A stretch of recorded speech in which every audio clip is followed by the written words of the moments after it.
This guy is clearing a dungeon using his weird X-rank summons. It's even much better than the S-rank summons that everyone dreams of. And now he's facing the boss, a huge slime. But honestly, it's not even a challenge. With the fairy boosting him, his gorilla summon basically turns into Hulk and crushes the slime in one hit. Then it just follows with an unstoppable barrage until nothing is left. Meanwhile, Jinwoo is just chilling in the back, barely lifting a finger. In the end, he clears the entire dungeon in 5.5 minutes. At first, he thinks that's kind of slow, but then a notification pops up. He just broke South Korea's all-time record and he wasn't even trying. The news spreads instantly, shocking everyone at the Summoners Association. A complete nobody just set a new record out of nowhere. So who is this guy? Well, Jinwoo used to be #1 in a summoning game, and the moment he completed it, the game became reality. Monsters started flooding the streets, and while everyone else panicked, Jinwoo was the only one who knew what was going on. But yeah, his luck was terrible. Right at that moment, Truck-kun did what it always does. It hit him and left him in a coma for 3 years. When he finally wakes up, everything has changed. Even his parents now have summons, and the news is full of people clearing dungeons like it's normal. And then a system notification pops up asking him if he's ready to begin the tutorial. Shortly after waking from his 3-year coma, Jinwoo resumed his life at home, but with a different twist. He absorbed everything he could about the new world, which had merged with the video game. For instance, duels and raids were now everywhere, you had to go through dungeons, and finally, the trial tower was now a real thing. The whole digital game concept had submerged and materialized into reality. 3 years after this strange fusion phenomenon, humanity adapted and coexisted with the evolved world. Even so, our boy has confidence on another level, because he knows none of them will ever be able to catch up to him. Ready for action? He opens the inventory screen to start the tutorial, facing his first test. Moments later, Jinwoo arrives at a completely isolated place, where he's free to run the tutorial.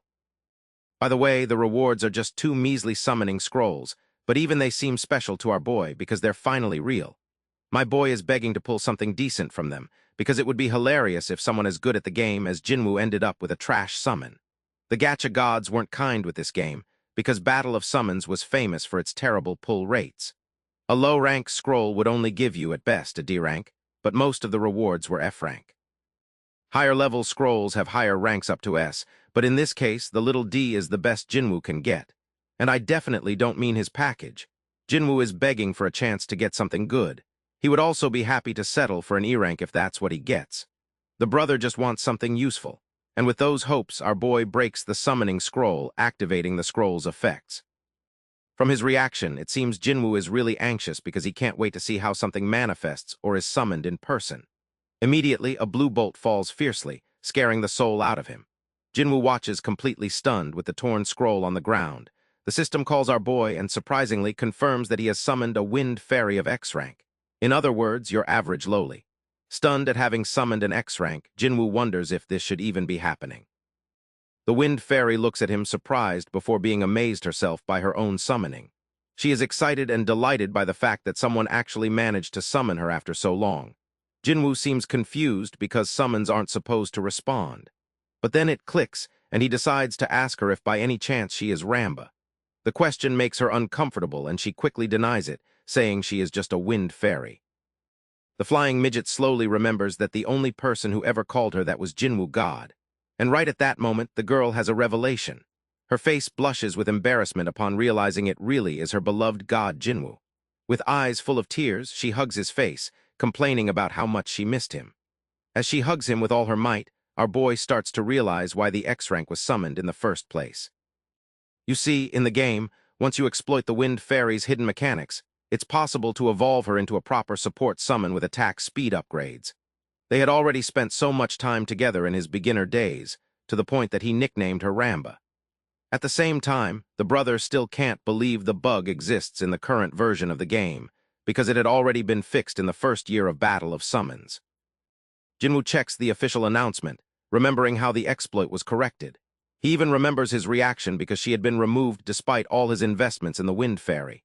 Upon checking her data, our boy discovers that the Wind Fairy actually has some kind of quarantine status, something he doesn't quite understand either.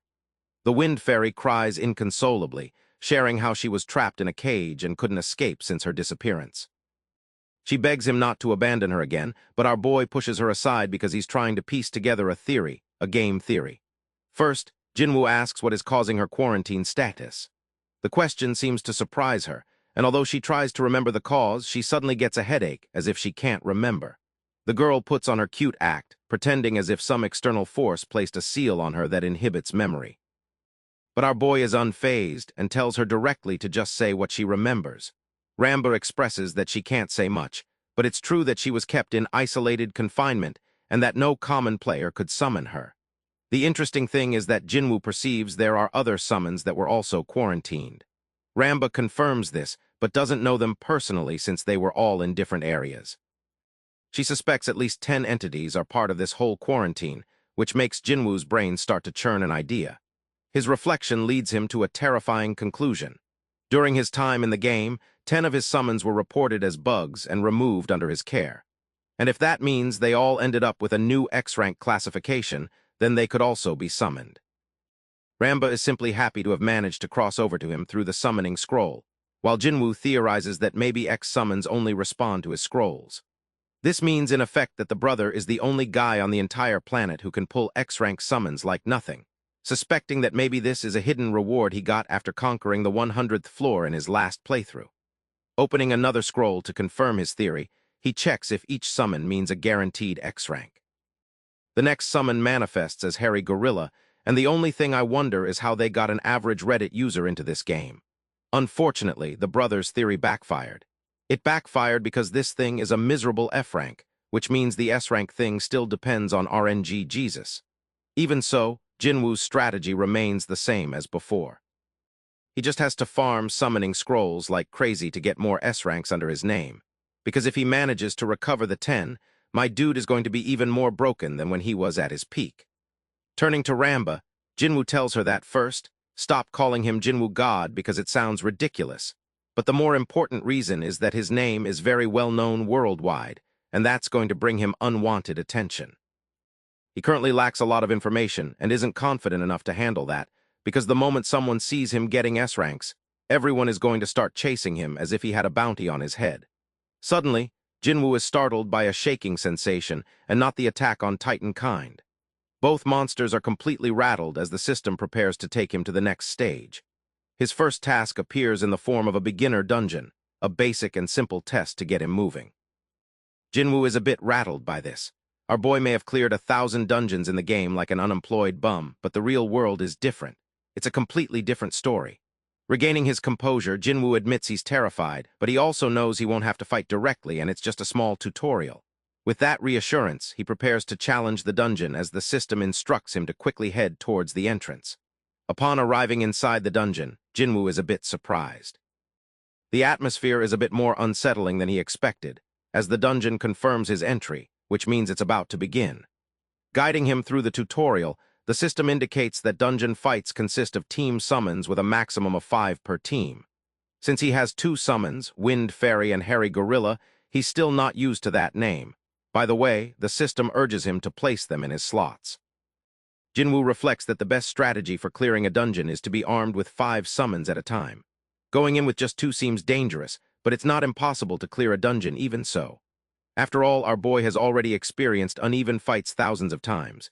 Since he knows all the details from the guide, Jinwoo presses yes and assigns his summons to his slots.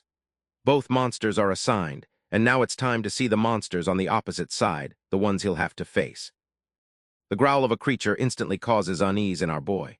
The opponent is actually a gray wolf, and the task is simply to defeat the creature to escape. First, Jinwoo assesses that the monster is F-class. Then, a shield is immediately launched around him, protecting the player with a honeycomb structure. This actually happened the same way in the virtual game too, but in the real world the stakes are unbalanced. Here is the terrifying reality. Being attacked after his shield falls means instant death.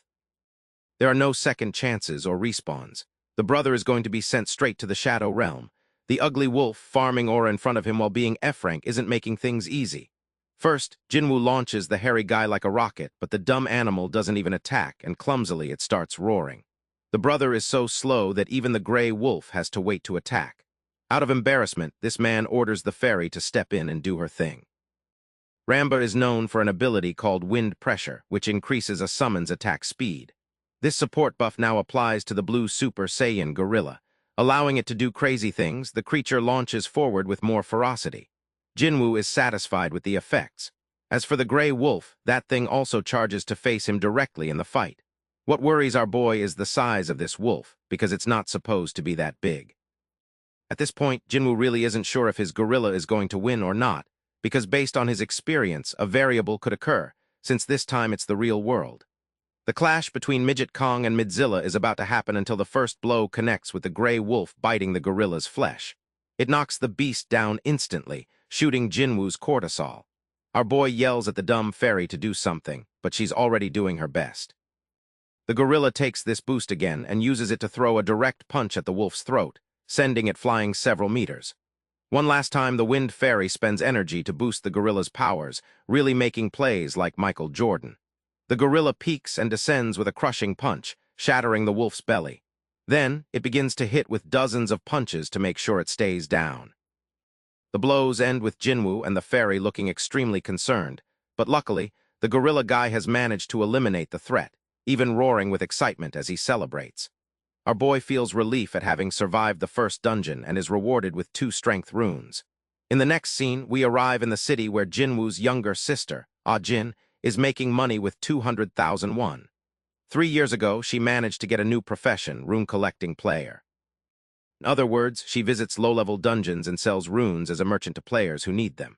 She had to take on this role right after hard times hit her family following Jinwoo's disappearance. This is like reverse solo leveling at this point. But luckily, the girl managed to get a Class C summon with a 1% drop rate at some point. Thanks to the Shadow Elf, she can earn money easily by safely collecting runes.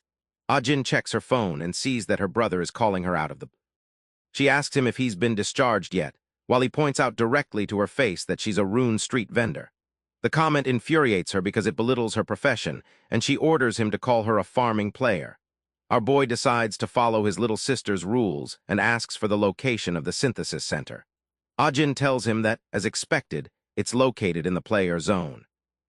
Now, since the trial tower formed within the real world, people had to conduct special business related to the game. That's how the player zone came about. That same place also houses the synthesis and enhancement centers. Everything is near the tower for the player's convenience. In the next scene, we see Ah-jin sharing a table across from her brother. She reveals that Jamsil and the real-world Hyundai Tower basically became the trial towers. So far, Korea only has those 2, but the player zone he's looking for is also located near them.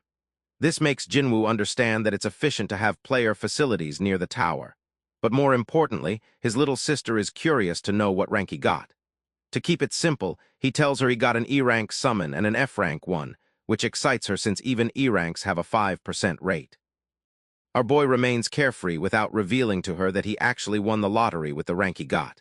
Anyway, he wants her help because he wants to adapt quickly to the system. In return, he promises her pocket money even though Ah-jin admits she earns much more than him. Joking with her, our boy reminds Ah-jin that he could always become the best player in the world by a twist of fate.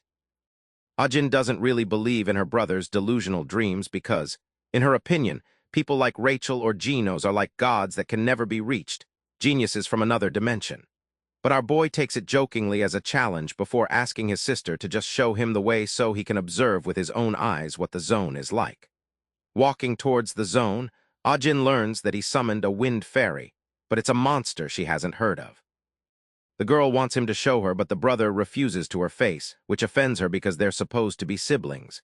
Jinwoo asks her to show him her summon first, and Ah-jin gladly agrees to summon it, hoping he won't be surprised when he sees it.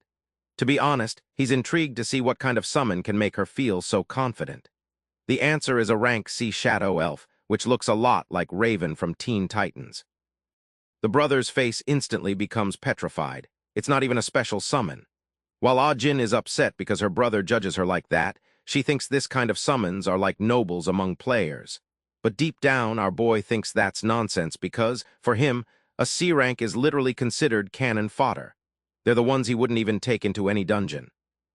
Jinwoo politely greets the elf, asking if it can speak Korean or say hello, but both the monster and Ah-jin look at him weirdly.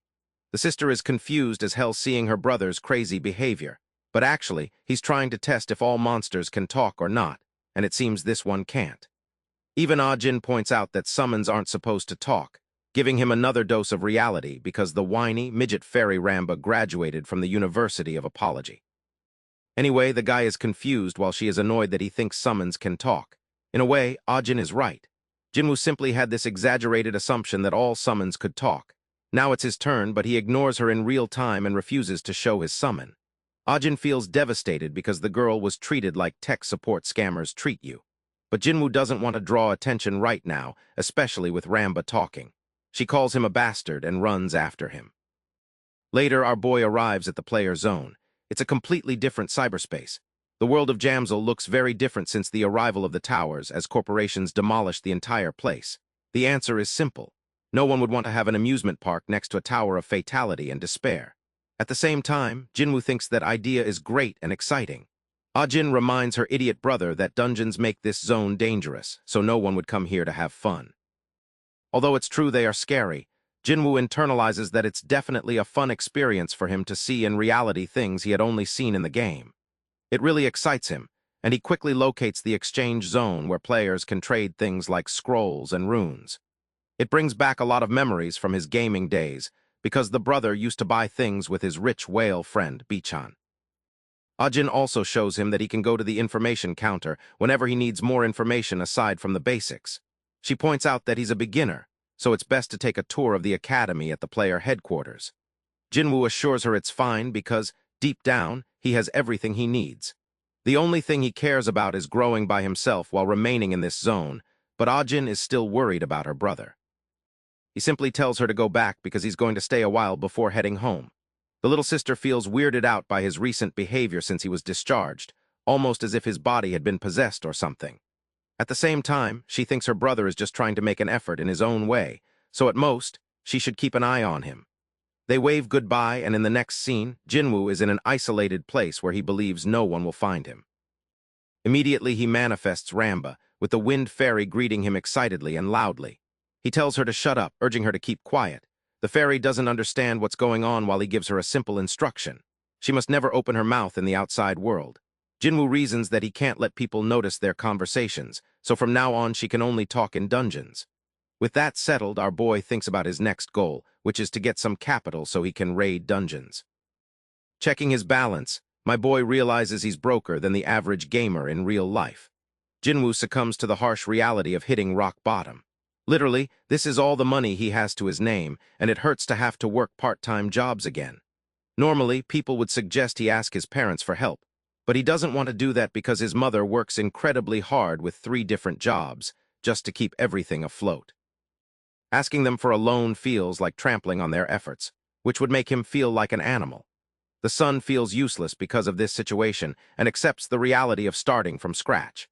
You see, the reason Jinwoo as a player was unreachable to others is precisely because he didn't spend a single real penny on the game. In other words, the guy played completely free-to-play, didn't invest a single cent, and somehow managed to be #1 in the game. And so, friends, that's how you know this can only happen in a manhwa story. Anyway, that attitude gives him a certain level of optimism to start over from scratch. But then the guy's eyes pop out in surprise when he sees a transfer of 500,000 won. He hurries to check the origin of that amount, wondering how the hell he's receiving all that money. Actually, it's Jinwoo's mom who worries about him and wanted to send him a good allowance, knowing he would never ask for that kind of thing directly. Just this gesture already makes him feel overwhelmed. Remember, guys, this is the same mother who cared for him for 3 full years while he was gone, enduring many difficulties. That's what being the best mother in the world is. Like this video to pay homage. Jinwoo wipes his tears, thanking the angel that is his mother, and promises with newfound confidence that he will succeed no matter what, just so he can make his family proud. 3 years may have set him back, but he is willing to make the most of every second to advance, become the best, gather all the resources within his reach for dungeon raids. And that's how Jinwoo ends up buying 3 more scrolls. The first goal is to form a team. Our boy gets a slime mass monster and then a horned butterfly. Both are F rank, but his luck improves on the 3rd try as he gets a poison lizard of E rank. This is already quite lucky. Jinwoo believes he has beaten the odds twice in 5 attempts so far. The poison lizard also has decent skills, but unfortunately it really hates the slime mass and has to use it by force for now. I mean, I get it. That slimy mass has a face only a mother could love. With the Pokemon team formed, Ash Ketchum now plans to raid dungeons and make them grow even more. The game's growth system is based on farming, housing, and opening scrolls. Jinwoo likes striving to get those items because if he somehow manages to gather all his X-rank summons, he'll be able to destroy every obstacle in his path. His main plan? Acquire and collect the remaining X-ranks. With the initial preparations done, it's time for the good stuff. Jinwoo Googles the location of a dungeon. In the game it was simpler because he just had to tap a place, but he's really curious to know what the real system is like. In fact, this surprises him so much that he ends up scaring himself and others. That's because he just found out that simply having a summoned creature isn't enough to enter a dungeon. The gates usually appear all over the country regardless of location. The difficulty is measured for the rank through energy emissions. But no matter how easy the dungeon is, people can't enter if they're not officially registered. Our boy is depressed because he has the worst luck on the planet. The fact that he woke up after this law was enacted shatters him.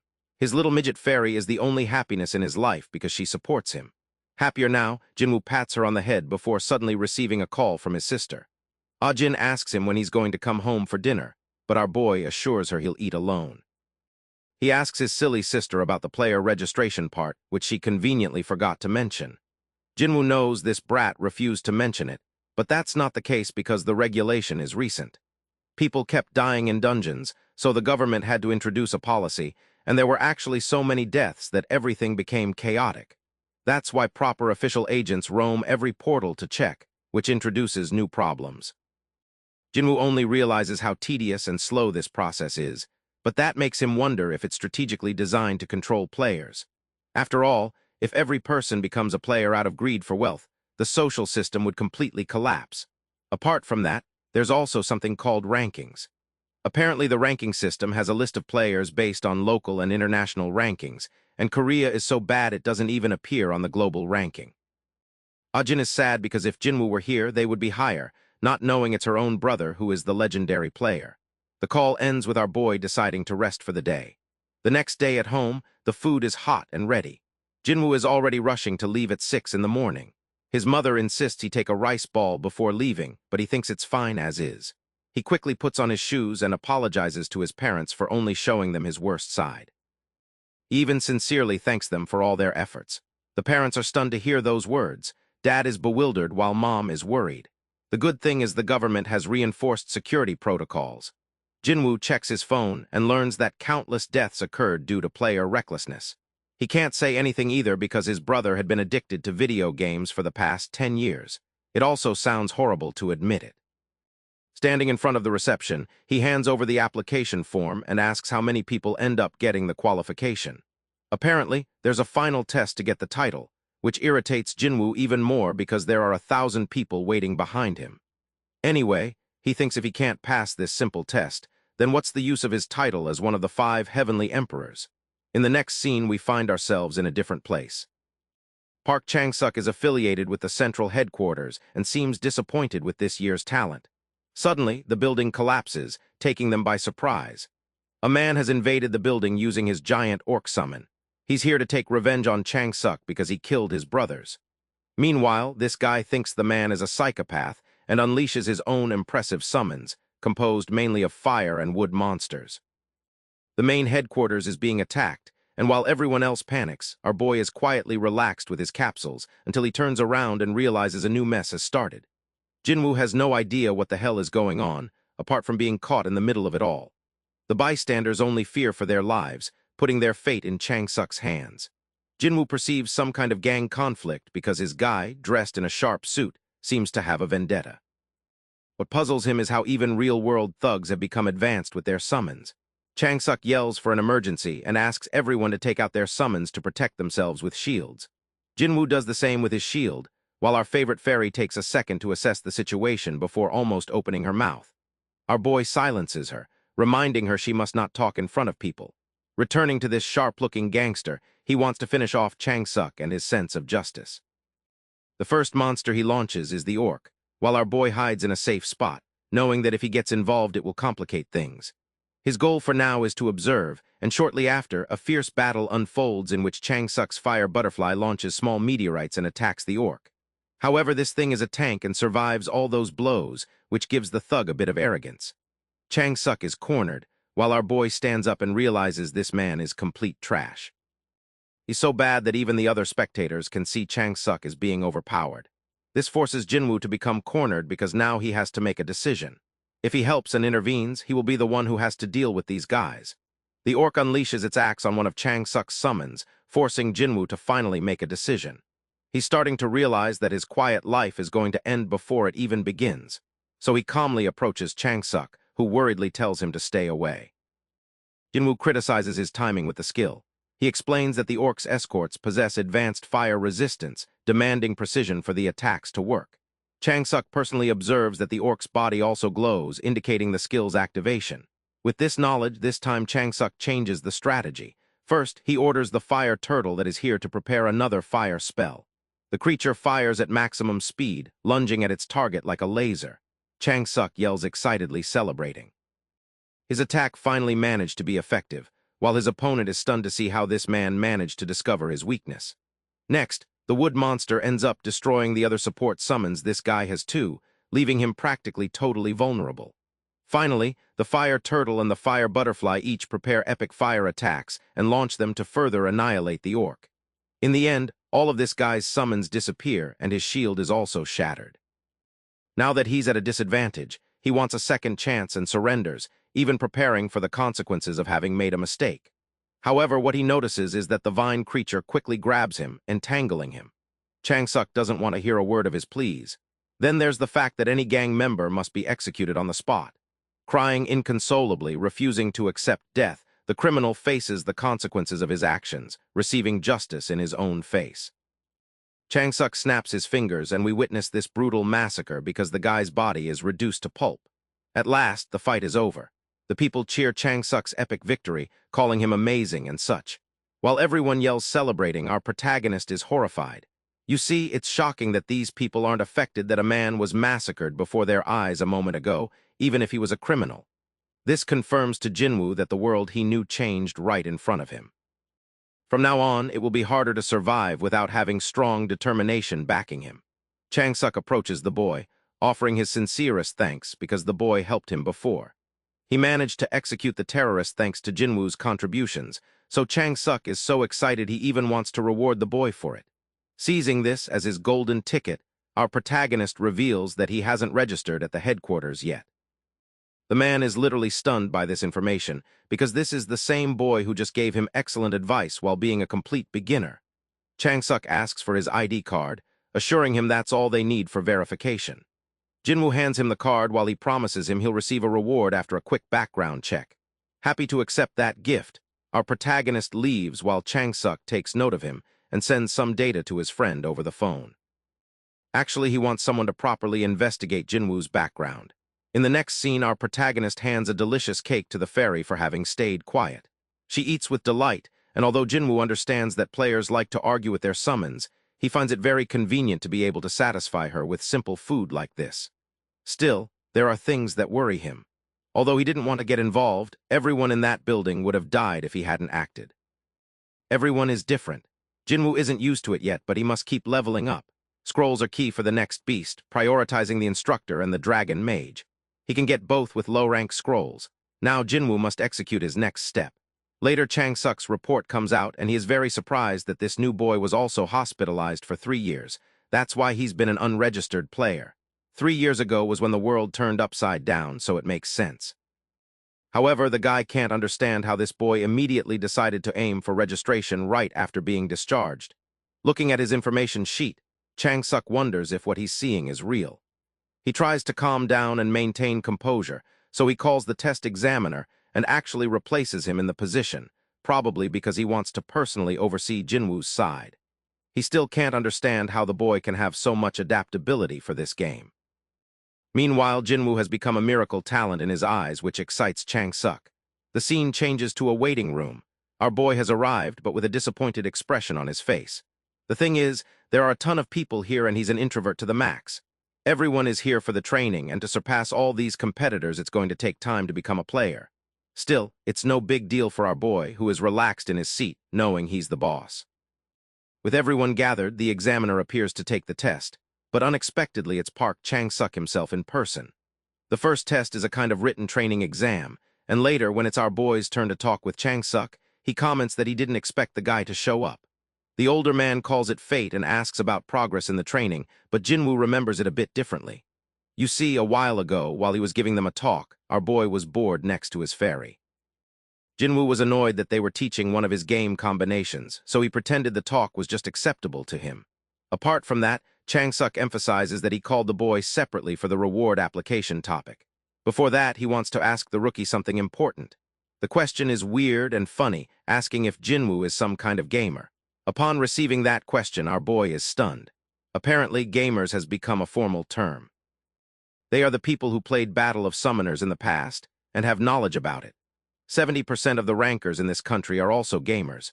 But of course it's normal for Chang-suk to think that of him because Jinwoo talked about buffs without being a player. In the end, he ends up confirming the assumption, brightening Chang-suk's face.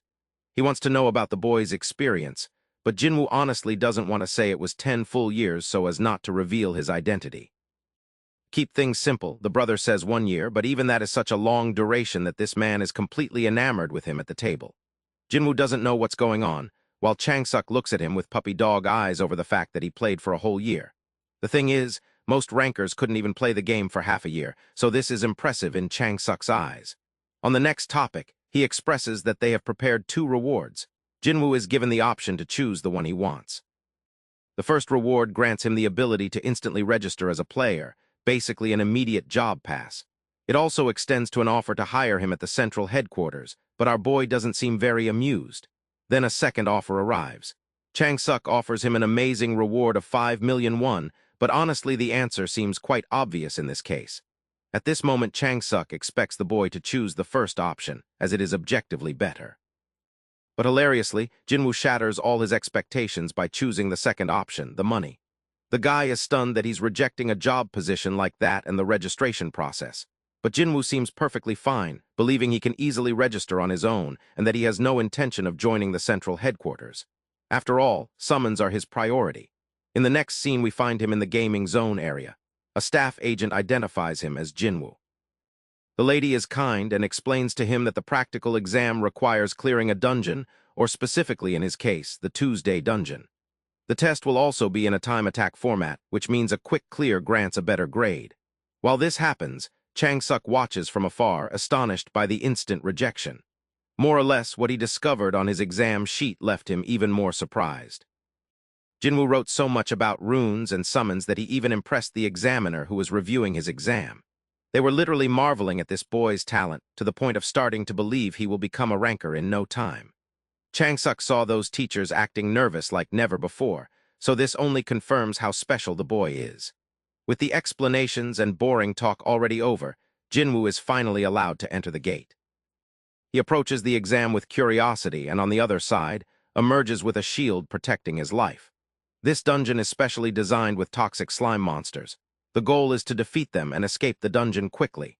Activating Ramba's skill first, Jinwoo heads to the Wind Fairy to boost his summons. Hairy Gorilla receives its attack speed upgrades while our protagonist reflects on the intricate design of the Tuesday dungeon, which is like a maze. Defeating the slimes leads to a boss encounter, but it's also where most players got lost and failed the test. However, these slimes are so slow that the best strategy is to run as fast as possible to directly approach the boss. Jinwoo and his summons find the shortcut since it's a path he knows, but here comes the plot twist, as several red screens float around him, meaning the appearance of a boss monster. Our protagonist didn't expect to encounter this fat, ugly mass in real life this way. The enormous slime stares down at him from above anyway. The attack begins with Jinwoo launching Gorilla Guy against the enormous slime. It jumps over for a crushing drop and smashes the slime to pieces in one hit. It's insane because Ramba's boosts are crazy. The gorilla pulverizes the slime with dozens of punches showing the power of F ranks. Jinwoo longs to see the strength of his other monsters. Soon, the boss falls defeated. The dungeon is also considered completed in 5 minutes. Even so, it's still quite slow for our boy who is used to clearing everything in under a minute in the game. Surprisingly, even this performance breaks the Korean record, unlocking an achievement in the process. Jinwoo is stunned, but he actually receives 3 advanced summoning scrolls and 2 abrasives. What puzzles him is how this terrible record can be the best in Korea right now. By the way, the player headquarters is losing its mind over the broken record upon noticing a completion in 5 minutes. At first, they think it's Jeonho, but then they realize it's a new boy named Jinwoo, someone who doesn't even appear as a ranker. Yes, a non-ranker broke the record. And not just any record, but the number one. Shortly after, a meeting is formally held to discuss this player's achievement. These guys, gotta admit, are impressed. But Chang Suk is the most excited, as he can notice the boy is a generational talent. In other words, he wants to secure him at all costs, or at least prevent him from going to another country for the survival of this country. Chang Suk recommends that they register him immediately as a player because time attacks are actually divided into national and global lists. Ji-Eun-ho had the record of 6 minutes. Rachel, on the other hand, has a global record of 2.5 minutes to her name. Jinwoo enters the scene and surpassed the Korean record on his first attempt. That's why he thinks a player confrontation isn't necessary for a talent like this, as someone like him deserves special treatment. Changing perspective to our boy, he's a bit disappointed with the terrible record he achieved. Chang Suk yells his name and approaches him like a girl in love. First, he congratulates him on his incredible record. Then he asks how he did it. Jinwoo keeps it simple and doesn't really explain anything and thinks the compliments are exaggerated. Immediately, the man hands him his player license card. Jinwoo is bewildered to have finally managed to get it without having to prove anything. Apart from that, Chang Suk is still curious to know how he managed to surpass the record. Our boy doesn't know what to say because if he reveals the secret, Korea would rise in the rankings. But the problem is what would happen afterwards. He would receive a lot of attention and be rich. But in the worst case, the brother is going to end up locked up and being targeted for information. Since the second option is complicated, he decides to keep the information to himself and reproaches Chang Suk for being rude in his way of asking. The man takes this rejection hard and understands that a gamer's strategy is something special to him. At the same time, he also points out that Korea desperately needs miracle talents like Jinwoo. From his response, our boy perceives that this guy is actually quite relaxed. Besides, he fulfilled all his promises and is quick at following instructions. That makes our boy wonder if he should use his own country to gain an advantage. After all, if he could just sync things correctly, he would manage to grow much faster than he would alone. Addressing the assemblyman, he asks them to move to a quieter place. So in the next scene, we see Chang Suk begging him for help, expressing how much the headquarters needs the help of a player like him. After all, they know he's been in a coma for 3 years. Chang Suk apologizes for the background check when Jinwoo poses the question. It's just that he had to know because gang members usually have a similar pattern of being unregistered and skilled. At the same time, our boy is discouraged because he believes there's no point in investigating him anymore. Chang Suk confirms it, but he's also observing interesting behavior. Normally, people get intimidated when it comes to talking about nations, but the guy in front of him is calm. It's as if Jinwoo knows the kind of talent he brings. While drinking his coffee, our boy admits he's thought about it a lot, but wants to know what he gains from the country. Chang Suk responds bluntly that he will offer total cooperation, which is a confusing answer. Apparently, the man shares that he has a high and relevant position at the central headquarters. Assemblymen are always elected by public vote, which means better results could make him rise even higher. In other words, the guy is a politician who wants to add more achievements to his name. The assemblyman begs him to help him so that he can provide him with all the support possible within his reach. This proposal turns out to be a bit disappointing for Jinwoo, who fails to clearly imagine the rewards he'll get from all this. Still, he decides to accept the request, but with the condition that his participation lasts only 1 month. In other words, since Jinwoo is a new player, he wants to focus on growing for the time being and ask for support when he needs it. And if he sees that this proposal benefits him, then he will support them. And if not, he'll simply return the rewards. In short, Chang Suk is hearing that Jinwoo is considering a 1-month trial period to test the waters. Although it's a bold request, it's the best chance he has to get him to join his side. So they seal the deal with a handshake, and the assemblyman believes he'll get more from Jinwoo with this agreement. To start, Jinwoo wants the utmost guarantee that the record he broke won't be spread throughout the rest of the country because he's concerned about his safety. Chang Suk doesn't understand his concerns because the headquarters can guarantee that security, but then he realizes that the central office won't be able to help someone as talented as this boy, especially when they had trouble even against simple gangsters. In other words, Chang Suk understands that Jinwoo is aware of the headquarters' fragility, so he accepts those terms. At the same time, it's impossible to stop total spread in general. Jinwoo is fine with that, so they decide to part ways with the intention of meeting later. Our boy is happy and plans to check the rewards he got. Let's start with his advanced summoning scrolls, which is what interests him most. Our boy understands that achieving a record grants players a big reward, and although he wants to open them immediately, gambling isn't fun. Instead, selling them seems more attractive. However, he suddenly gets an idea. The player network is a place where the database of all players is stored, so item transactions can be listed. The assemblyman explained all this while installing the app, so our boy quickly enters the app and checks the price list. But when he lays eyes on the screen, the guy literally trembles from the impression. The price for a high-level scroll is 3 million won each, a huge amount. In other words, he almost earned 10 million won just for setting a record in that crappy dungeon. With the way things are going, he starts to realize that his rich life, his dream of having money to tell Elon Musk to fuck off, is going to rain down on his family very soon. Jinwoo plans to sell the high-level scrolls and reinvest the money in low-level scrolls, since for now he is only interested in 2 main summons. After putting the 3 scrolls up for sale, our boy checks the list of low-level scrolls and doesn't understand why they cost 5,000 won each, even though they are easy to obtain. Then there's the fact that there is an endless list of sellers and no one lowers the price. My boy is lost, so he decides to call his dear little sister for help again. After a long explanation, Jinwoo tells her that the central headquarters buys the scrolls. Apparently it's to support the rankers for some reason. Their goal is to buy in bulk, and so the lowest offer for scrolls remains at 5,000. People sell them directly to headquarters without negotiating the price. But Ah-jin also says, intriguingly, that this system might change soon. After all, it's a policy created in the early era, so headquarters doesn't really need those scrolls anymore. But that is actually a good thing for our boy, who hangs up the call and realizes there is an excess of low-level scrolls. All he has to do now is have another meeting with Chang-suk, which he does the next day.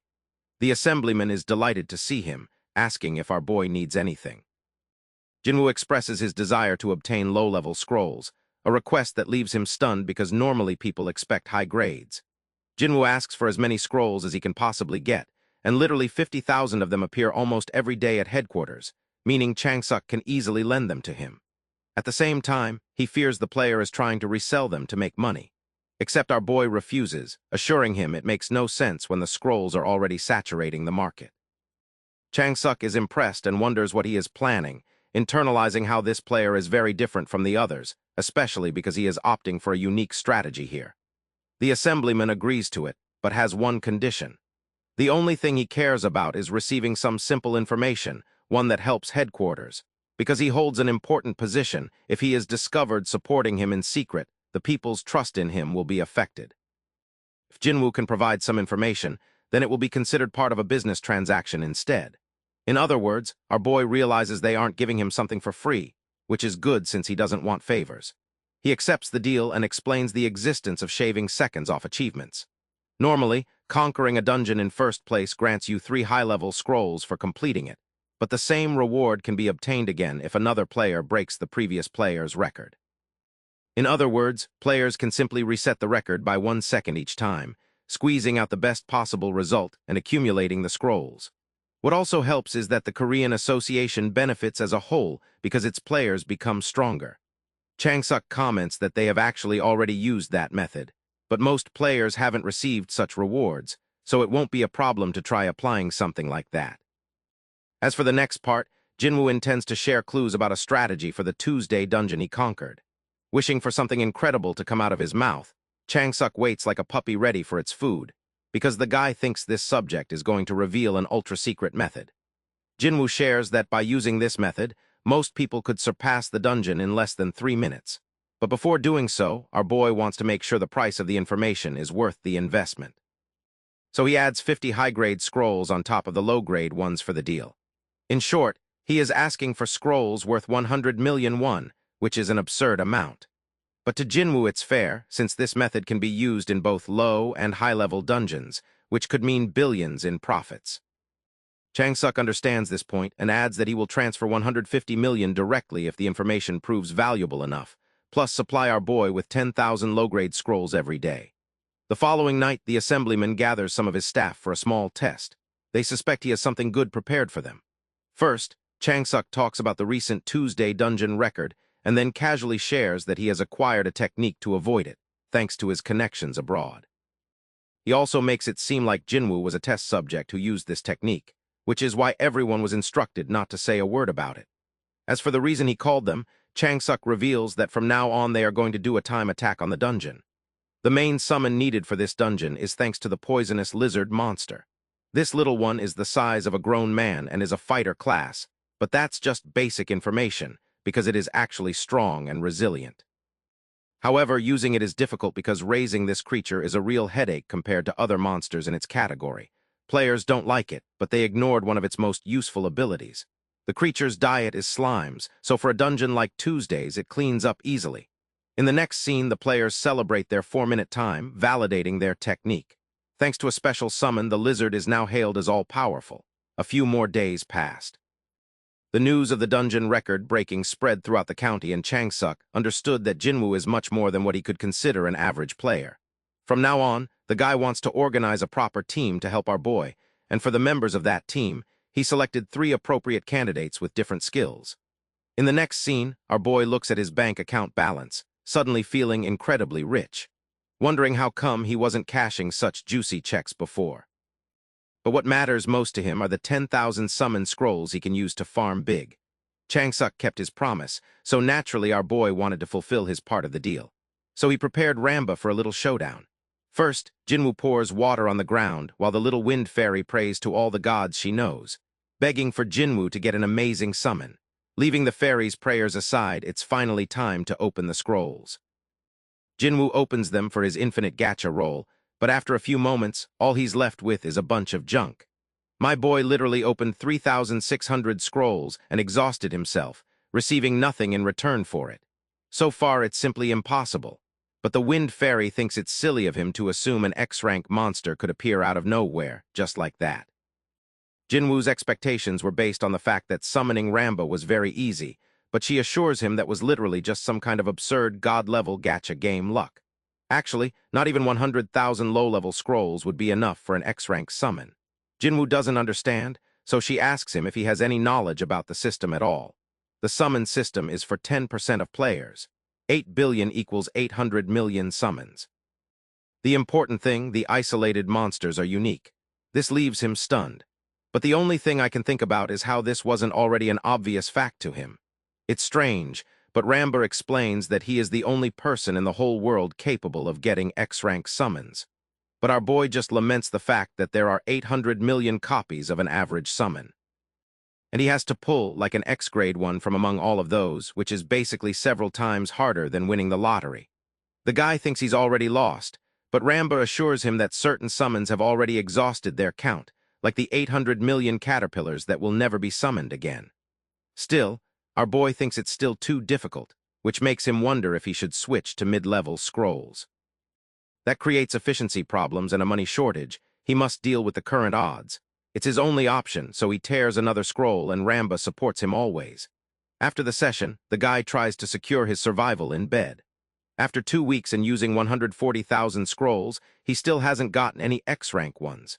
Jinwoo moved near the player zone to easily access the facilities, so as not to depend on his parents anymore. He gets up again, wondering if he should do synthesis, and grabs Ramba in the process, who is depressed and craving cream bread. Someone get this fairy her cream bread. At the synthesis center, Jinwoo comments that this building has changed like the other towers in Korea. The hotel became a synthesis center, but Jinwoo remembers it was originally famous for its buffet. He checks his ticket number 125, while Ramba insists he doesn't make a mistake. When his name is called, they decide to enter to use the room. Even now, Jinwoo hopes the Wind Fairy gives her best for him. First, he is greeted by the menu screen showing his main summons. Jinwoo registers Ramba first before activating synthesis on her. What he does is sacrifice a bunch of different monsters to feed the evolution of his Wind Fairy, taking her to new levels. With this, her level increases to 21, along with an increase in her intelligence. Our favorite fairy is now more powerful than ever. Amusingly, Jinwoo isn't impressed because this is all he could get basically for 140,000 scrolls.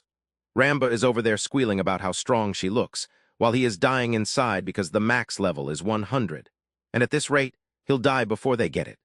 More days pass, and a guy is typing numbers on the keyboard when suddenly Changsuk appears to see how Byung Jin is doing. So far, the man has created his talent management team, and the next thing he wants to pour his energy into is Jinwoo. He asks for an update on our boy's movements, learning that Jinwoo is currently opening scrolls one after another. The same behavior has repeated every day.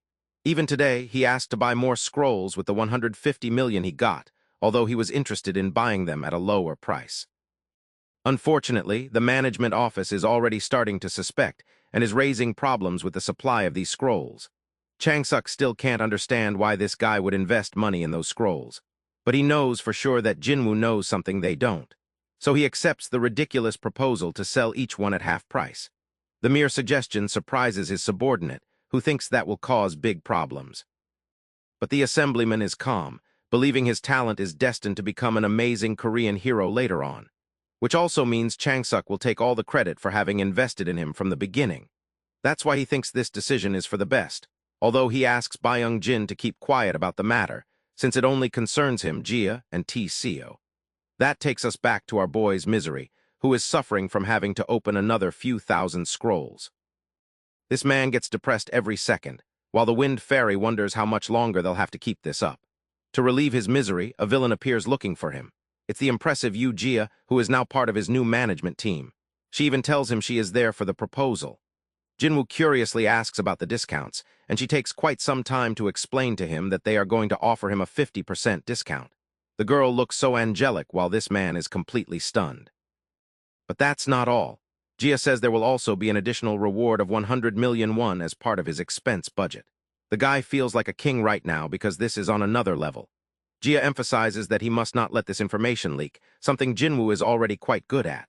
Besides that, she also teases him saying it's to improve their relationship, something Jinwoo is also satisfied with. Having said that, she decides to leave him to continue with what he's doing. But at this moment, Jinwoo really starts to feel the true support the assemblyman is giving him. He knows he has to get an X rank fast to reward the guy's efforts. Well, after another few thousand summon attempts with scrolls, he and the little fairy are exhausted. Every scroll is an F-grade and low-quality monster. No progress is made. By now, Jinwoo has come so far that he simply can't back down or give up anymore. He is praying and begging for a chance to get the explosive dragon. And perhaps after hundreds of thousands of painful scrolls, the gacha gods take pity on him and grant him a proper summon. Ramba and Jinwoo are left speechless. Finally, our boy has summoned the explosive dragon mage he so longed to get. The scene is so emotional that the brother literally sheds tears upon realizing he no longer has any regrets. But even now he doesn't want to stop. In fact, he intends to keep going. There is a phenomenon called a hot streak, which means that right after summoning a high-level character, you can keep going and get even better ones. With another torn scroll, another miracle occurs with the summoning of the drill instructor, the second X-grade one. Jinwoo cries the happiest tears of his life. It's a feeling probably better than losing his virginity. Because after agonizing weeks of opening scrolls non-stop, he found the ideal pair of his dreams. Of the two, the drill instructor is the first to ask where he has arrived. This guy is supposed to be a pretty bad E-grade summon at first, but his true value lies in the fact that he is a battle-obsessed maniac and a training lover. The guy is Goku. Despite his low skill, he leads the training of other creatures, accelerating their growth a lot. The little fairy can be the majestic Thor. Jinwoo is happy to empower all his summons, although she isn't aiming for that physique. Jinwoo calls Hong Kaio, who immediately recognizes God Jinwoo and even bows respectfully. He also thought they would never meet again. Ramba and Hong Kaio are in the same state Jinwoo expected. As for the explosive dragon mage, she also approaches to confirm if it really is him. This is the first time our boy hears her voice. Although she is a D-rank mage, she has a special ability that inflicts insane amounts of damage.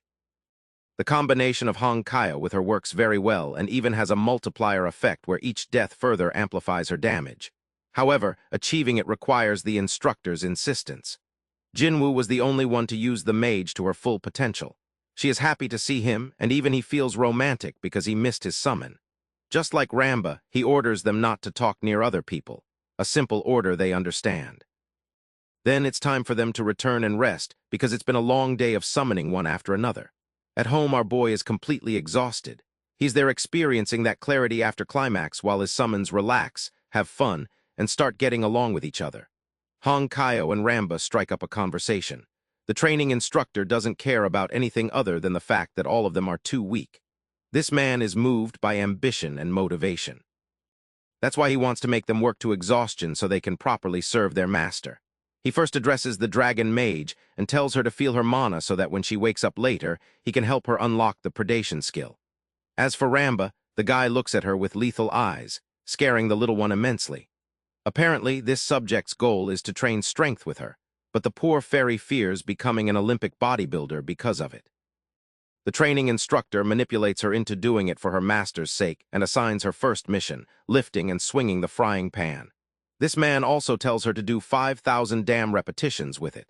The fairy desperately reaches out looking for Jinwoo, but that man is more dead than anything right now. He is in a coma. In the next scene, we return to the central headquarters.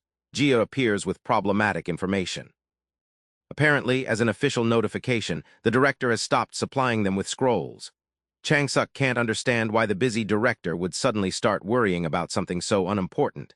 But on top of that, the director also wants to receive a proper report on where the scrolls have gone. This creates a bunch of problems. Jia suspects that Lim Jisoo, the other assemblyman, is manipulating the situation from the shadows. That same guy is Changsuk's nemesis, but Jia thinks it's still a problem because if the management office stops supplying scrolls, Jinwoo's growth will halt. Cornered, Changsuk tries to think of options when he suddenly receives a call. Interestingly, it's Jinwoo himself who explains that he will no longer need more scrolls. Still, the assemblyman is frustrated by Lim Jisoo's manipulation and plans to deal with him later. Later, we arrive at the beautiful view of Mount Gwanakson. Jinwoo has chosen this destination as his next target for a dungeon. The guy even wears a tracksuit to add style points. In the game Battle of Summons, there are 4 types of dungeons. The first is where you explore to collect materials.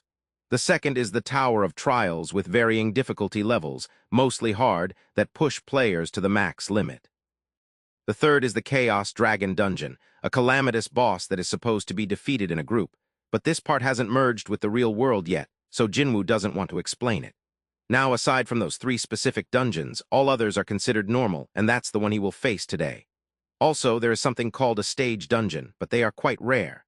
And although using a group is recommended for them, our boy prefers to handle things solo style. He looks at the normal dungeon gate in the area, reflecting on the fact that dungeons collapse if left unconquered for quite some time, in other words. The same solo leveling logic. A staff member asks for his license, so our boy quickly hands it over, confirming his verification. Then he enters directly to face it. Jinwoo opens his eyes on the other side, surprised to see the panorama of a war. Troops fight monsters in a subjugation dungeon where there is open warfare. Inside the subjugation dungeon, the soldiers barely manage to hold their position, while orcs keep climbing at great speed. When Jinwoo used to play as a boss, everything just seemed like another game to him. But now that this is real, he can feel every part of the intense pressure in the air. What lies before him is no longer a simulation, but a large-scale war where soldiers desperately scream for healers to keep them alive. The boy decides to calm himself and quickly takes out his summons to face the orcs. He tells Ramba to increase the training instructor's attack speed and orders the explosive dragon mage to provide cover using her fire spells. At the same time, he orders the D-rank Minakong to advance directly towards the orc boss, completely ignoring the chaos happening in the middle. His attention is completely focused on the boss due to the simple structure of the orc subjugation dungeon. Once the giant orc in the back is defeated, victory is assured and the battle will come to an end. Meanwhile, with Ramba's buff in effect, the training instructor unleashes completely, cutting down orcs one after another as if they were simple insects. Seeing this, Jinwoo starts to wonder if this overwhelming strength is because he is S-rank. A small smile forms on his face as he realizes the battle might end before he even has a chance to really warm up. Even the soldiers who were fighting the orcs just moments ago are stunned to see powerful allies appear out of nowhere and completely change the course of the battle. Minakong jumps directly towards the orcs while the Golden Fairy continues her healing non-stop. Ramba, for her part, seems to be enjoying herself, provoking the monsters and making them throw their weapons at her. Seeing this, our boy immediately scolds her to stop playing around. Meanwhile, the explosive dragon mage unleashes her characteristic fire spell, carbonizing every orc that comes into contact with her flames. Soon after, thanks to their teamwork, the boss finally falls and a notification appears confirming the dungeon has been successfully cleared. All the summons get excited about their small victory, and the system rewards them with experience points, allowing them to level up. Besides that, Jinwoo hits the jackpot, as he ends up receiving an intermediate summon scroll along with 500,000 won. These rewards immediately motivate him to start looking for new dungeons, since he not only managed to level up his summons, but also earn some easy money in the process. He begins planning to get rich overnight and finally stop being a penniless loser. Meanwhile, back at headquarters, Assemblywoman Gia is scolding Park for making such a reckless bet. Apparently, he let his anger get the better of him and is now facing the consequences. During his previous meeting with Lim and the director, things escalated into an argument that almost ended in a full-blown fight. The director tried to intervene and stop the confrontation between Assemblyman Lim and Park. Lim insists he was only giving advice, but Park clearly isn't interested in hearing something that sounds more like an insult than help. Then Kim mocks him, calling him a loser since none of his talents has ever made it to the national team. That comment makes Park lose control, and the argument quickly intensifies. Although unfortunately for him, his rival really has the skills to back up his words. Still, Park refuses to let Lim look down on him that way. Perceiving that Park is about to lose control, Lim proposes a bet to see whose talent can reach a higher rank, and Park immediately accepts without thinking it through. Then Lim raises the stakes by adding that the loser will have to publicly admit the other is better and also resign from their position. To ensure neither backs down, he further adds a penalty of 1 billion won. Instead of thinking it over, Park quickly accepts and even asks if they should draft a formal contract for the bet. As the story returns, Gia already questions him, asking if he made such a reckless decision just because of Jinwoo.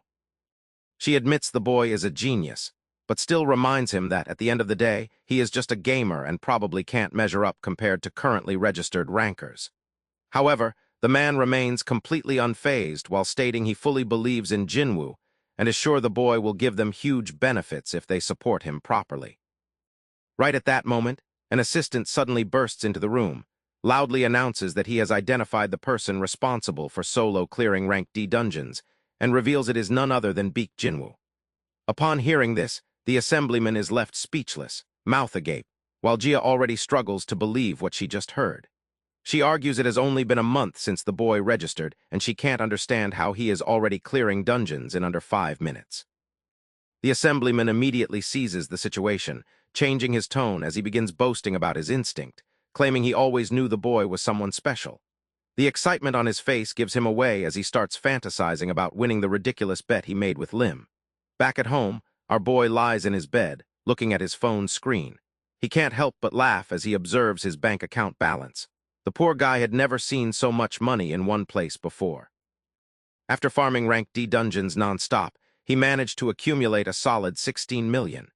The intermediate scrolls turned out to be his biggest source of income from all the loot, earning him a really considerable amount of money. He kneels and delights in the reward of all that hard work, convincing himself that maybe he really is the chosen one. That's pretty arrogant, considering his summons did most of the work. Anyway, he decides to split the money into different accounts for different purposes. First, he sets aside one for monthly expenses. Then he creates another to share part of his earnings with his family and make them proud. Finally, he allocates his 10 million, which made him famous, to personal savings. The rest he invests in himself. Although wealth is never excessive, Jinwoo prioritizes investing in his growth as a player. His summons already surpass level 30. The next step to strengthening them is through powerful runes. It won't be easy, but farming dungeons daily remains the most efficient method. Still, he wonders if buying a main summon on the black market could help him speed up his farming. Suddenly, his jaw drops upon seeing how expensive Rank C summons are. A Thunder Bat costs 20 million, seriously, and that's not the worst. Rank B summons start at hundreds of millions. Rank A or S ones don't exist. He sighs, understanding that Rank B summons are an incredibly rare find. Still, that doesn't discourage him much. He always knew the day would come when he would need external help. Back at the assemblyman's office, the man's calm and serene attitude completely crumbles when he hears exciting news. Another request has arrived from the star player, Baek Jinwoo. As soon as he hears the name, the man practically starts getting excited like a kid on a sugar high. He anxiously asks what the request is about, seriously scaring the poor employee delivering the message. The guy simply shows him the message, which turns out to be a small and neat list of all the summons Jinwoo would like to buy. The total exceeds 1 billion won as if it were pocket money. The assemblyman's eyes almost pop out of their sockets at such audacity. He lets out a dry laugh, wondering if our boy really thinks he can gather that amount of money overnight. If he had a billion lying around, he wouldn't be stuck owning just one Rank C summon. However, his sarcasm fades when his subordinate adds a small detail.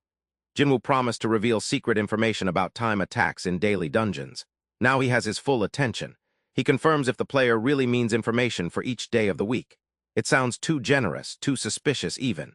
Still, he decides to trust Jinwoo's word and says he will take the proposal to his director. A few hours later, he is back in the office, slamming his fist on the desk with a face that looks like he's about to explode at any moment. His team can tell the meeting didn't go well. The director rejected the proposal immediately, even though the opportunity could have taken their company straight to the top of the industry. Seeing him enraged, Gia silently thinks she wishes all managers had that same inner fire. When his subordinate asks what the director said, the assemblyman explains that the man wants solid proof that Jinwoo is clearing dungeons first. His demand is nonsense on another level. Considering the player needs the money precisely to buy summons that will allow him to clear those dungeons, Gia feels, agreeing with the furious manager, that letting this opportunity pass is a big mistake. She calmly suggests that selling dungeon data for $1 billion is underestimating it. She smiles confidently while proposing something simple. She herself can cover the payment. Upon hearing those words, Assemblyman Park remembers that Gia isn't just a common employee with bold opinions. She is the heiress of the decent conglomerate. She has received the best education in the country. The young woman has accumulated awards and achievements all her life. However, unlike the rest of her family, she has always been more interested in players and dungeons than sitting behind a desk managing assets. And at this moment, the player who fascinates her the most is Jinwoo, the rookie who went from being a nobody to clearing dungeons as if it were just another hobby. Now that he is offering an exclusive deal, this seems the perfect opportunity to recruit him into her own agency before anyone else does. The assemblyman's current position comes with layers of annoying restrictions, but this deal would give him total freedom over future profits. No need to beg for approvals. Still, he hesitates and asks her if she really feels comfortable betting such a large sum on a player whose future is uncertain. The high society lady responds with a mischievous smile, asking him if he is even aware of her current bank balance. She assures him money won't be a problem. All she needs is a single meeting with the player. After that, she is sure she will have him completely under her control. Later that night, she sits alone by the window of an elegant restaurant. It is then that her awaited client finally arrives, looking incredibly stylish in a perfectly fitted two-piece suit. Jinwoo feels a bit surprised by how quickly the assemblyman accepted the deal. From his perspective, all he did was request a formal meeting in exchange for a bit of secret information. It's his first time in such a luxurious establishment of the type that makes even five-star hotels seem a bit embarrassing. The row of waiters welcoming him at the entrance almost makes him feel like a real boss. Just then, an elegant voice calls him, leaving him completely speechless. He is astonished to finally meet the lady he had only seen before on his phone. The heiress of the decent company really has everything someone could wish for. She is smart, beautiful, and from a powerful family. He never imagined the famous headline genius would work with the central headquarters. Curious to see her alone, he asks if anyone else will come. She smiles softly and lets him know it was her who contacted him, not Mr. Park. Soon, an exquisite meal is carefully placed in front of him. Gia gives him the unfortunate news that the central headquarters cannot afford to provide the resources he requested. Mr. Park did his best to persuade his superiors but faced rejection after rejection. Our boy remains completely calm, saying it's a shame they can't help. He casually adds that he is sure he can reach #1 even without their support. However, she surprises him with a new proposal. Sliding him a drink, she reveals that she plans to found a management company, one created specifically for him and only for him.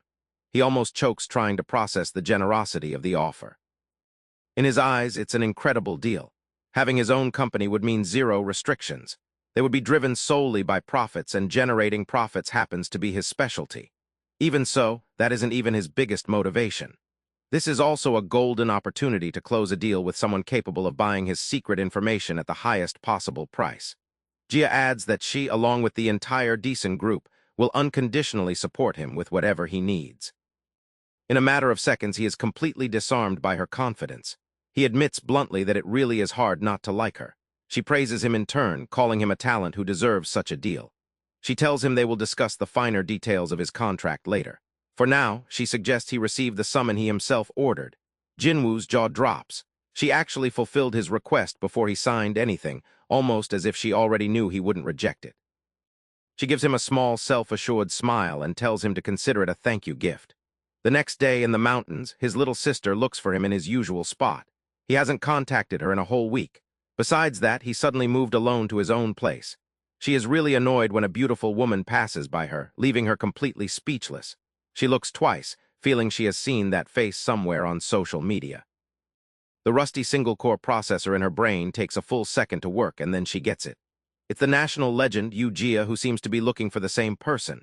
Somewhere nearby, our boy is sweating from intense morning training. His summons look even worse, practically collapsing from exhaustion. Right at that moment, they notice someone approaching. Jinwoo turns around and sees Jia climbing the stairs, clearly not dressed for exercise. He is genuinely surprised to see her there. She calmly says she is impressed to find him training so hard so early in the morning. Along with his summons, it actually looks like he has proper group training. Then she offers him another token of gratitude. Suddenly, a screen appears in front of him. It indicates that Yu-Jia wishes to initiate an exchange. A warning message appears advising him to carefully review the terms of the exchange before accepting. The game's exchange system exists to help players support each other. However, if someone tries to scam the other party, there are serious consequences. The system literally punishes the offender with a lightning strike as a penalty. So yes, honesty is strongly incentivized. Right before his eyes, he sees Yu-Jia's entire collection of summons listed for transfer. In return, she asks for absolutely nothing. He presses accept without hesitation. Thus, her entire collection becomes his. Immediately after, he bows to her repeatedly. This gift far exceeds anything he believes he deserves. She downplays it, saying it's no big deal, and suggests they move on to the actual contract. She has already decided on the company name. Yubek, a combination of their surnames. The profit split is equally generous. Jinwoo will receive 70%. She will take 25%, and the remaining 5% will go to Mr. Park. The poor man deserves a comfortable retirement someday. Of course, it's not charity. Park will continue supporting them from his position within the central headquarters. As for the paperwork, she has already arranged for an assistant to take care of it. Jinwoo raises an eyebrow, pointing out that those assistants were central headquarters employees. She casually informs him they have already resigned. Apparently, offering triple their previous salary is a very effective motivational speech. Changing the subject, he wonders if she really agrees to giving him the full 70%. She calmly assures him she isn't being generous. It's a calculated move that reflects the confidence she has in his potential. What she doesn't say out loud is that the money isn't even her true goal. Her true intention is to completely win Jinwoo over to her side. Without hesitation, our boy presses his fingerprint on the contract. The deal is sealed, and they shake hands to confirm it. Right at that moment, his summon notices something moving in the forest. In the blink of an eye, it disappears into the bushes. A little later, violent screams echo among the trees. A moment later, it returns dragging two familiar faces hanging from its hand like pieces of meat at the butcher's. Completely confused, he looks at his little sister Jin and asks why the hell she was lurking in the bushes. Jinwoo reconstructs her story and confirms that his sister had recognized Jia as a celebrity she admired, which led her to follow her without thinking much. She quickly tries to reframe the situation and claims she was simply curious at the time. By then, Jia had already left the place, so Jinwoo insists and says that still counts as stalking, then asks her, and she decided to watch them from afar after seeing her with Jia. His sister falls completely silent after being caught like that, and after a brief pause, finally admits the truth without resistance. Right after that, she jumps towards him and demands to know how he knows Jia and how he managed to meet someone like her in the first place. Jinwoo explains that his contract already includes a clause where he must introduce his family to Miss Jia, and that she had planned to meet them formally anyway. His sister immediately starts sighing with excitement at the idea of meeting her idol along with the family. But before Jinwoo can even add another word, she interrupts him once more without hesitation. So he begins to explain the situation and tells her he used to be a very well-known player, and that he also held the record for completing a low-rank dungeon faster than anyone. That's why he used to visit headquarters frequently and eventually met Jia there by chance. She asks if it's the same game he used to play on his phone all the time back then. Jinwoo starts panicking at the risk of revealing his identity as Jinwoo God, so he quickly says it was actually another game, and he only played as a boss for about a year. His sister understands the hint and comments that it still sounds impressive that he stuck with it for so long, even if the game itself was pretty bad. Then she teases him and asks if all that time he wasted on games has finally started to bear fruit for once. Jinwoo knows he trusts the family that took care of him these last 3 years, but he absolutely refuses to put them in danger. He remains cautious and decides he will only reveal everything after becoming strong enough to protect them without fail. Jinwoo points out that he kept this information hidden from her all this time, but Jinwoo responds that he always intended to tell her sooner or later. He asks her to keep it secret for now, until he himself reveals everything to his parents. Jinwoo struggles to believe what he just heard, but Jinwoo insists he has valid reasons for keeping things private, so she finally accepts despite her doubts. In the background, Ramba can no longer bear the weight of the dragon mage and finally collapses under the pressure. At the same time, the training instructor corners her shadow elf, making her anxious. Jinwoo quickly tells Ah-jin to pair her shadow elf with a shadow wolf and explains that, without the wolf, her efficiency drops to less than 10% of her potential. She is surprised to hear that, since the summon is completely new to her, and Jinwoo explains it makes sense because the summon is rank B. She wonders how she could get a rank B summon while looking for answers in the online catalog. The next moment, she falls into despair when he shows her the price and asks how she expects to pay for something that costs 500 million won. She says sarcastically she'll buy it in 20 years at this rate, but her brother calmly responds that he can get it for her in a month without much trouble. She laughs at that statement and mocks him for trying to act interesting just because he's gotten somewhat known as a gamer lately. She tells him to forget about it and insists she will save money little by little until she can pay for it herself later. He smiles as he gets up and asks her not to cry when he achieves it, leaving her very confused. She feels her brother is in a week later. At a dungeon, Jinwoo meets with the team as planned. They hand him new equipment, which confuses him at first since he wasn't expecting anything like that. Jir explains that for the Yubak company, information is their main business asset above all else. She tells him they sell high-definition recordings of dungeon raids at premium prices, and that the special equipment exists to capture everything during the process. She continues explaining that the equipment records the environment in full three-dimensional detail, while still being light enough to wear without discomfort. As soon as he puts it on, the assistant activates the system and begins recording everything around him, as if they were a pair of curious eyes. Jinwoo feels the situation is more embarrassing than anything he has experienced before, and mentions he has never tried a Monday dungeon before, so the raid might not look very clean. She reassures him, saying they will simply edit the best parts afterward. He thanks her, and then casually asks if it would be okay if he broke the national record the moment he enters the dungeon. This completely surprises the executive, who looks at him incredulously before giving him a hesitant approval. She wonders if he is joking, so she tells him to relax and act naturally, guided by his gamer instincts. Upon entering, he remembers the current Korean record for this dungeon is about 7 minutes, so he immediately concludes it will be an easy task for him to surpass it. He remembers this dungeon uniquely drops attack-related runes, which makes the completion time directly linked to ranking performance. Just like in other games, attack runes play a crucial role in the system, and without them, progress becomes almost impossible. Also, the dungeon functions as a defense-type scenario, where surviving for 30 minutes guarantees victory condition. However, completion time still matters, so if he manages to defeat the final boss known as the Lick, the dungeon ends instantly. That's why eliminating the boss has become the main strategy used by top players seeking to complete the dungeon quickly. He checks his equipment and opens his interface, which shows options to organize 3 different teams for battle. Jinwoo has already prepared his teams in advance, so he quickly loads a preset configuration without wasting time. For his first team, he summons the training instructor, the combat assistant, and Minakong. While for the second team, he selects the Radiant Light Priest along with the Golden Murmury. His status screen updates and shows that the Lick's horde has begun its advance, and he must hold out for 30 minutes under pressure. The timer starts immediately, and Minakong lunges forward in a frenzy as he mercilessly smashes the approaching skeletal creatures. Jinwoo then gives the signal to his summons to advance and open a path to victory. As the horde approaches, he orders his summons to head to higher ground without wasting time. The training instructor, Hong Kaio, looks at him surprised at first, but follows the order upon realizing everything is being recorded. Jinwoo calculates it will take them at least 2 minutes to reach the highest position, and during that time he trusts that Minakong and Hong Kaio will handle the approaching enemies without fail. After they arrive at the designated spot, he instructs his combat assistant to take position and prepare for the next phase. He remembers that in the game, the combat assistant has great range and exceptional accuracy, making him useful in specific situations.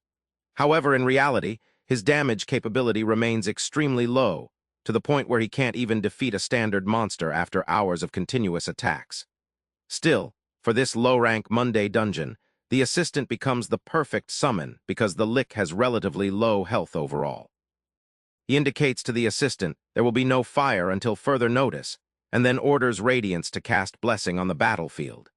He points out that the purpose of this blessing is to remove the lick's dark shield, which normally grants him immunity against long-range attacks. Once the shield effect disappears, he orders the combat assistant to start shooting at the target without delay. While Minakong and Hong Kaio maintain control against the advancing horde, Radiance and Murmury provide support from above. The assistant fires his shot, and as expected, the damage seems unimpressive compared to the other summons present. Notably, the lick's health steadily decreases with each hit. After several shots, it weakens, and Jinwoo notices that with normal runes it would take too long. That's why many players don't bring the combat assistant to this dungeon. At that moment, a skeleton leaps past Kong and lunges at Jinwoo, but Hong Kaio intercepts and eliminates it instantly. Jinwoo then points out he has a big advantage because he can combine runes with Hong Kaio's abilities to unlock the combat assistant's full potential. With that enhancement, even a first-level lick can fall with a single decisive blow. The next shot is fired, and the lick suddenly staggers as his condition rapidly worsens before collapsing backward. The system screen updates and confirms the monster has been defeated, and the dungeon is completed in 4 minutes and 12 seconds. The whole squad exhales in relief when the results screen reveals they have beaten Korea's historical record and unlocked a special achievement. Meanwhile, Gia wonders if he really intended to attempt a time attack on his first raid and feels maybe it's too soon for so much ambition. She whispers it's only been a week since he got his summons, so they would have supported him even if he didn't break the record. The assistant, anxious, asks if Jinwoo will really break every record without exception. He adds that, although surpassing the Tuesday record is impressive, they haven't discussed how he will surpass the upcoming dungeons.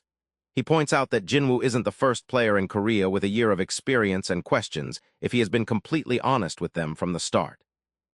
Gia interrupts him and asks if he is worried about the situation, which immediately softens his expression. She looks at him again and tells him not to worry about the investment, since she used personal funds for it anyway. Then she adds that, even in the worst-case scenario, she will ensure that their careers remain safe and without any harm. Moreover, she assures them that their salaries will not change at all, which makes both of them emotional to the point of tears of relief. Gia reflects silently and reminds herself that she has enough resources to handle any outcome that may arise from this decision. At the same time, she cannot shake off the feeling that Jinwoo is hiding something much bigger beneath the surface. The confidence he showed before entering the dungeon made it clear that the challenge meant almost nothing to him from the start. Right at that moment, news arrives confirming that the record has been officially surpassed. The information reaches the central headquarters, where they realize that the low-rank Monday dungeon record has been shattered by an incredible margin of 3 minutes. They quickly search for the responsible player and discover that it is none other than Baek Jinwoo, which leaves them completely astounded. Back at the dungeon entrance, Gia's hands tremble as she begins to understand the full weight of what just happened. In her mind, the business will at least work decently in the worst case, but if everything goes well, it could become an overwhelming success beyond expectations. Back in the dungeon, our hero contemplates the splendid view before him. Looking at the portal, he remembers that he first has to do something else. He turns off the recording, opens the system panel, and prepares for intense farming. Previously, upon completing a daily dungeon, you unlock auto battle. This way, your summons work for you while you accumulate rewards. Returning to our boy, he sends the training instructor back to his inventory and instead summons Ramba. He tells her that she is now in charge of the slave-driving farming session, which surprises her. Jinwoo explains that he is not using Hong Kaio because he wants that guy to train others. Our boy teases her, asking if perhaps she would also want to train, which leaves her paralyzed. The poor fairy is immediately thrown into a memory. The harsh instructor exhausted her with extreme training. Crying over her past, she begs the boy to level up without training. After accepting it, he plans to clear weekly dungeons and accumulate profits with auto battle. This has a double benefit. The summon farming will also level up, being as efficient as a German car. With that, our boy says goodbye while the wind fairy bids him farewell happily, relieved that she will no longer be part of the torture routine. As soon as he crosses the portal, he is greeted by an extraordinary scene. His teammates have rolled out a red carpet to welcome him, treating him like a celebrity. Trying not to think too much about it, he hands over the equipment and asks Jia if that will be all. She assures him that they will do everything possible to ensure his identity does not leak anywhere. To her surprise, Jinwoo states that he no longer cares about that. Instead, he looks her in the eyes and tells her to do everything possible to protect his family. Korean gangs are formidable and dangerous. However, since Yubek only cares about him, they can protect him more adequately. Jia remains silent for a few seconds and then accepts, promising to use all her resources to achieve it. Some time later, our hero returns to his first dungeon and uses his spotted lizard summon to set another new record of almost 3 minutes. He completed the run and looks good, but he could actually enter the world ranking. Using speed runes on the lizard and the Wind Hawk's boost, the record is a piece of cake. Jinwoo then turns off the recordings and returns to the real world. The next day, he goes to the Wednesday dungeon, which is a frozen wasteland. That dungeon is known for its unique feature, the movement debuff, which forces you to move as slow as a snail.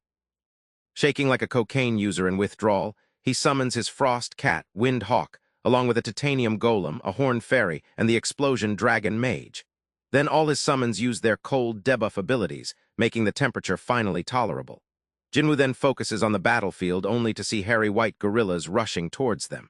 He orders the titanium golem to advance and activate its shield. The Wind Hawk then activates its speed boost on all of them. Everyone gets on his Uber titanium golem and advances at full speed. As they advance, our boy barely manages to contain the urge to vomit, not having foreseen how bumpy the journey would be. The snow gorillas throw their snowball attacks, but the golem simply resists everything without any effort. Not only that, the metal golem simply jumps as if gravity didn't exist and begins to climb the mountainside. Jinwoo then tells the dragon mage girl to prepare, which makes her focus on what's coming. As soon as the group passes the ledge, a system warning appears indicating that the dungeon boss is ahead. The Pro Max gorilla boss lets out a monstrous roar, but our hero is not intimidated and instead shouts orders at the horned fairy. The fairy flies forward and uses her ability, which destroys the shield that was protecting the dungeon boss. Then he signals to the dragon mage, who casts a devastating fire dragon spell that completely engulfs the boss. With that, the dungeon is completed with a clear time of less than 5 minutes. Jinwoo gets excited about having achieved another new record, but then he bends over and empties his stomach due to dizziness. From that moment on, headlines start appearing everywhere about a rankless young man who is breaking national records all over Korea. People gradually begin to realize that he is the same boy who cleared the Tuesday dungeon, and with that, his popularity skyrockets. Rumors about him begin to increase as he becomes the talk of the town. Seeing headline after headline, the headquarters director gets irritated. The secretary tells him that it is the same boy that Assemblyman Park talked about. The deal was that our boy would sell them information in exchange for low-rank summons. However, Assemblyman Lim opposed the idea, demanding that the funds not be released without obtaining the information first. The director closes his eyes, realizing that the information was real from the start. Taking a deep breath, he tells himself that Assemblyman Lim had a valid point. However, the main thing in politics is the result you show. If they had simply favored Jinwoo back then, his fame and influence would have skyrocketed by now. Like a true corporate boss, he shakes his head. He places all the blame on Lim, saying that he himself closed the door to the opportunity of a lifetime. The director then tells the first secretary to contact Jinwoo directly. Since he turned out not to be a Nigerian prince-type scammer, they must recover him at all costs. Entering story mode, Monday and Wednesday dungeons give runes, while Tuesday dungeons grant abrasives. However, Thursday dungeons instead give skill books. Although they do not grant broken-level skills or even those that the training instructor cannot unlock, they still provide some useful skills. Because of this, our boy does not have to complete Sunday dungeons, since the rewards are the same, but the difficulty is much higher. That's why the whole gang decided to take well-deserved breaks on Sundays. What really happens in Thursday dungeons is that as soon as you enter, you are immediately thrown into a fight against a boss. In this particular dungeon, the Earth Golem boss's defense is higher than that of your local camel.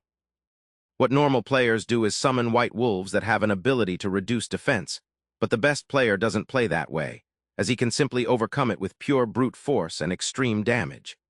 Jinwoo turns off the camera, since this is not exactly the type of video that would perform well.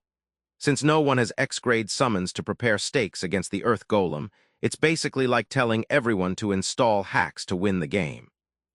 Our boy decides that instead, he will tell everyone to reduce the boss's defense with the White Wolves, and then use characters that deal extreme damage. Getting on his titanium golem, he remembers that the Earth Golem's weak point is its head. That's why he is using his own golem to level the playing field. His summons attack the head. The giants fight with punches while the instructor uses a millennium-old technique to shatter the Earth Golem. Meanwhile, the dragon mage floats and casts her fire spell, scorching the golem. The system announces the dungeon completed in just over 5 minutes. Looking at the instructor, the hero notices his broken skills and understands why he was expelled. He won't abuse him, since with his trained dragon mage he will clear high-level dungeons instantly. Then he goes into details, wondering if including the entrance and everything, it would take about 10 seconds. Waving to the training instructor, he shouts to him that there is still time for one more dungeon. Finally, when he returns to the real world, 2 guys in business suits approach him and ask if he is Jinwoo. Then they hand him a business card saying they are from the central headquarters. Our hero takes the card without much enthusiasm and then asks what the central headquarters wants from him now. The black-haired NPC forces a smile and states that they reviewed the proposal he sent them last time. He continues saying that the deal seems viable, but before he can give his sales pitch, Jinwoo raises his hand and interrupts him. With a smile, he tells them not to bother with that anymore. Both are surprised by the sudden rejection. Our boy just smiles, remembering how confident and generous Jia is with him compared to the central headquarters, which is greedy and strict. The director is completely the opposite of Jia. Then he reveals that he is already part of a company, so if they wish to talk, they can do so with Jia through the Ubek agency. Having said that, he says goodbye while the 2 guys are more confused than ever. The brown-haired guy assumes that it is the same Jia from the decent group, but the black-haired guy decides that it is better to return for now and investigate the matter first. However, inside, he feels that they have just missed a real gold mine. Returning to our hero, who is standing on a large rooftop, he observes the place and tells himself that this site will do. Entering story mode, the Friday dungeon is different from the others. Instead of the summons fighting, this place requires the summoner to traverse the area and clean it. That's why he decided to start practicing now. Jinwoo summons a sky wyvern, a huge blue dragon-like creature. Looking under the railing, he feels overwhelmed despite having the shield on. Then he calls his wyvern, Sky, and asks if he is ready for training. With that, he gets on and both take off into the sky. Our hero initially keeps his eyes tightly shut out of fear, but then he opens them slowly and realizes that this is much more fun than he thought. Finally, gaining confidence, he tells Sky to go faster. Some time later, off the coast there, he summons the dragon mage and the training instructor. The guy immediately starts praising how fast Jinwoo was, but he downplays it as if it were nothing special. Then, the dragon mage interjects, mentioning how terrible it was when they learned to ride wyverns for the first time. That makes him remember that both rode wyverns and dolphins before. When she praises him again, Jinwoo blushes and thanks her, which depresses the training instructor due to the clear gender discrimination. Our hero then looks at the sea and announces that now it is time to practice riding dolphins. He motivates the 2, saying that learning from professionals like them will be the fastest way, so he is counting on them. Days later, it's time for the Friday dungeon. This also grants first-level runes. The hero summons his Wind Hawk and asks for a speed boost. Then he takes his starting position and waits for the countdown. As soon as the signal is given, he immediately starts running, dodging the projectiles thrown at him. Jinwoo is unstoppable as he runs past the obstacles and decides that it is time to take the secret path. Turning towards the ocean, he remembers that you are normally supposed to cross the water and keep running. However, instead, he jumps into the ocean and summons his sky dolphin. Grabbing onto its fin, he takes a deep breath and dives into the water. Basically, if he uses the sky dolphin to dive, he can avoid all the surface obstacles. After crossing to the other side, the dolphin jumps into the air and Jinwoo then summons Sky. The wyvern appears beneath them and our boy jumps, landing on its back like a true professional or a farmer. He then proceeds to fly over the rest of the obstacles, making a mockery of all the creator's work. The rest of the course is a piece of cake, as he simply flies to the finish line. Our hero begins to celebrate as the system informs him that he has completed the dungeon. Jinwoo managed to surpass this dungeon in just over 2 minutes, breaking the South Korean record by a lot. That's why he also receives a special reward. Ending with a peace sign, the two then fly into the sky as if it were their happy ending forever.